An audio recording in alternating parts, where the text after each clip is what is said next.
Hello and welcome back to Specimen the Sociologist. This is your host, Jessamine Reichman.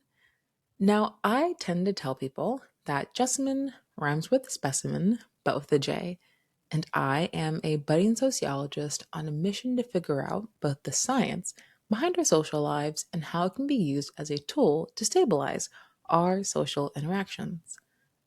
Now, today we're going to unpack the principle of forgiveness.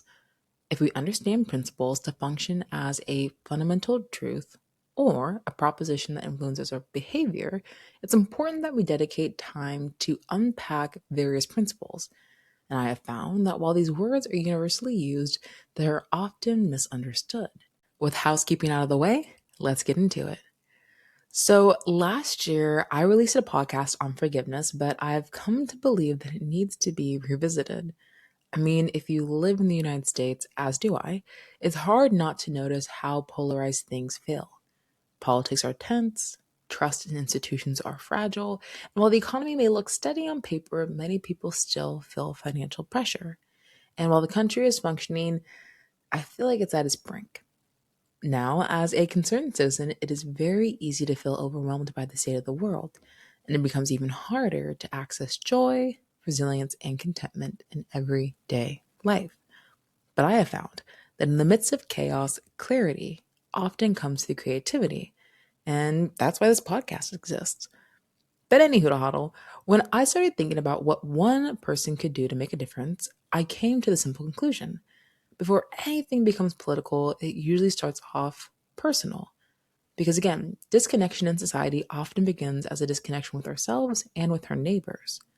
And in my case, I have the privilege of speaking with thousands of people each week, mostly strangers, some regulars, and a few neighbors. Now, over the past year and a half in this public facing role, I've witnessed countless moments where emotions were hidden behind work logistics. I've heard people talk about conflict with coworkers that actually stemmed from arguments at home, perhaps even anxiety about bosses being rooted in parental relationships, and even strong political opinions that seemed less about the policy and more about unmet emotional needs. And all of it keeps bringing me back to the same question. How does forgiveness function as a behavior, and how can it positively impact society? And that's when I came to my simple conclusion that the best way to address societal issues actually starts with oneself. And it's actually really funny because my mom and I have this running joke where we say, if everybody in the world was self aware, we would know world peace. And while we giggled about it, now looking at it through the lens of the podcast, I think it's actually true. And maybe, just maybe, when we indirectly address our interpersonal relationships towards forgiveness, perhaps we can see the benefits not only in our relationships, but in our social institutions as well. However, before I say forgiveness one more time on this podcast, let's break it down. And to do that, we're going to slide over to our sister in social science, and that being psychology. According to the American Psychological Association, forgiveness can be defined as the willing act of being able to put aside feelings of resentment towards someone who has committed a wrong, been unfair, or hurtful, or otherwise harmed you in some way.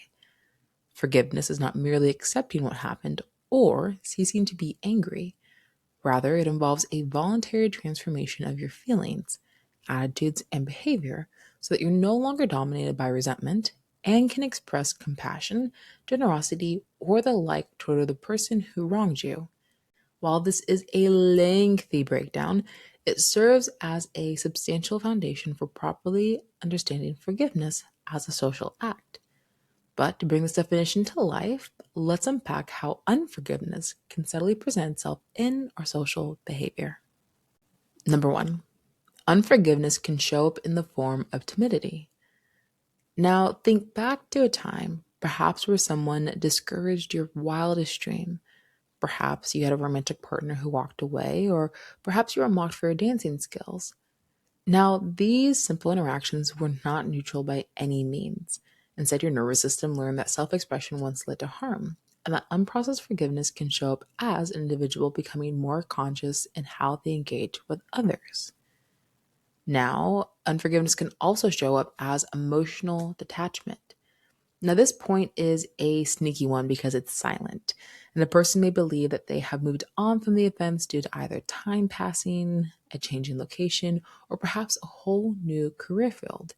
But as Kermit the Frog once said, wherever you go, there you are. And if unforgiveness goes unaddressed, you can easily stop caring about the small details, whether that's your tone in a conversation, the emotional needs of those around you, or perhaps even your own. And number three is unforgiveness can show up as being more definitive than curious. If the last point was sneaky, this one is scary. Because in this framing, unforgiveness is not just a stance toward someone else, but it becomes a stance towards life itself. And I can recall when I first began this podcast journey, I was met with a great deal of discouragement from those closest to me. And honestly, the people who I thought would be my biggest cheerleader. And I was met with phrases such as, you can't call yourself a sociologist, or God couldn't have told you to build a podcast, or I can't even finish your podcast without laughing, or even the last one, which was, I guess everyone is just starting a podcast now. And even though there was a great deal of support, it was hard not to acknowledge the sting from those previous words and how they had the opportunity to plant a seed of fear. However, as I put the comment of those individuals into the context of their life, not in a judgmental way, but in a way of assessing their words, I realized that at one point, they too probably had a dream, or they too had a vision, but maybe lost it along the way. Whereas by being more realistic, being more mature, or perhaps another adult shutting them down. And that is how unforgiveness can show up as being more definitive than curious. But, anyways, after a bit of time, I forgave them and realized that my self esteem was not anchored in the achievement of having a successful podcast, but rather in the aspiration itself. And with that being said, this is actually the perfect transition into our next section, and that is, how can forgiveness show up in our life as well? But before we hop into this next section, I would love for you to stop and reflect on how unforgiveness may present itself in your interpersonal relationships. Now, you may have to reflect on that one heartbreak, that one friend blow up, or that one tough conversation that you had with a partner. Now, if you took on any patterns from that moment that are still present today, you might need to sit with yourself and with God and ask how you can actively release that offense so you can walk differently. But moving along, what is forgiveness and how does this specimen understand it as a social act? Well, I curated a few points that hopefully you can apply to your each and everyday life. The first one is this: forgiveness requires faith.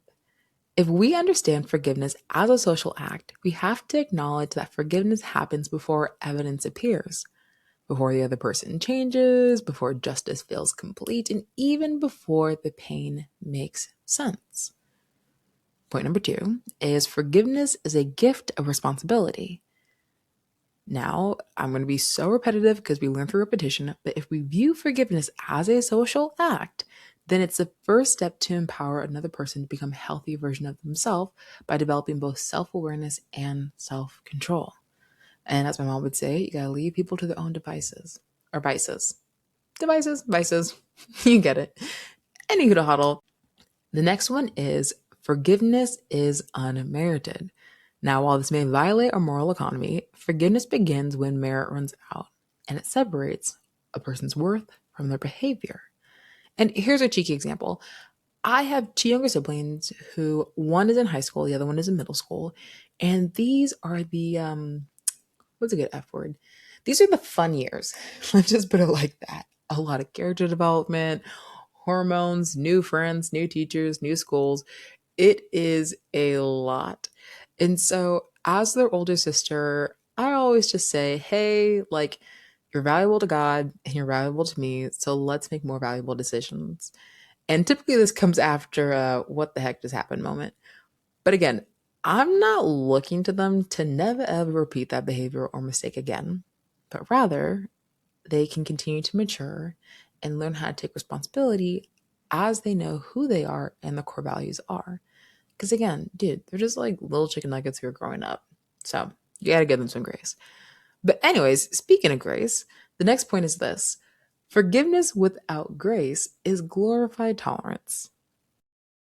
If we don't give the consistent space for a person to become a better version of themselves, then we will slowly and subconsciously begin to tolerate them and set really limited expectations on them. And that is really scary because resentment, hatred, and other social forms of discontent can begin to form and fester.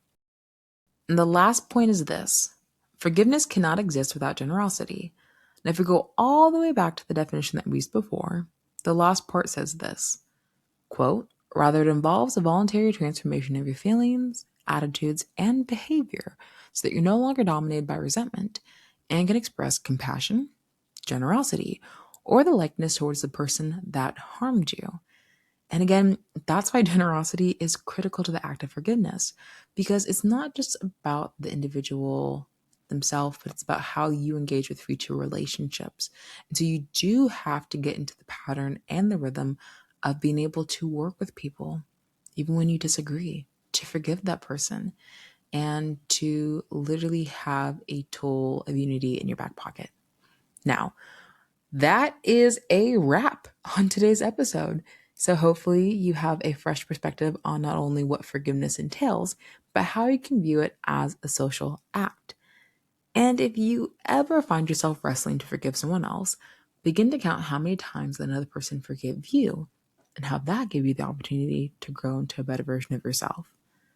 And again, while forgiveness involves processing your emotions, it is not an emotional response. Rather, it is a social act that sets a standard for how you engage with yourself and with others.